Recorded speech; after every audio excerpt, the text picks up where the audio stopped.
Hãy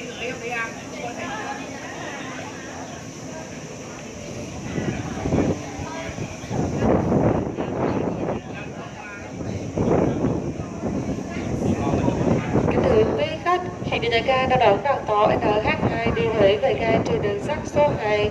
Hãy đi nhà ga đã đón đoàn tàu NH2 đi Huế về ga trên đường sắt số 2. Quý khách ở trong sân ga được cách xa đường sắt số 2 mét để đoàn tàu về ga để đảm bảo an toàn.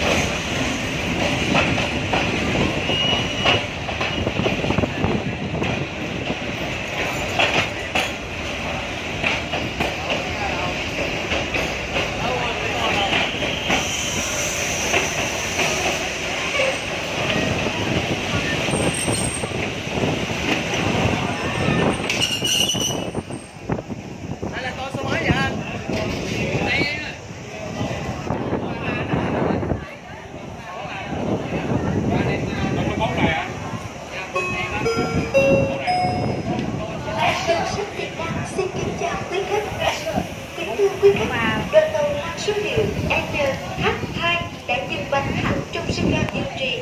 Trước khi xuống tàu, quý khách cần kiểm tra lại hành lý mang theo để tránh nhầm lẫn hoặc để quên trên toa.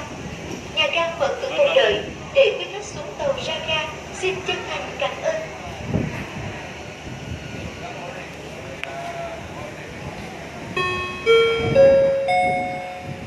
Đường sắt Việt Nam xin kính chào quý khách. Kính thưa quý khách, đoàn tàu mang số hiệu NH2 đã dừng bánh hẳn trong sân ga Diêu Trì. Trước khi xuống tàu, quý khách cần kiểm tra lại hành lý mang theo để tránh nhầm lẫn hoặc để quên trên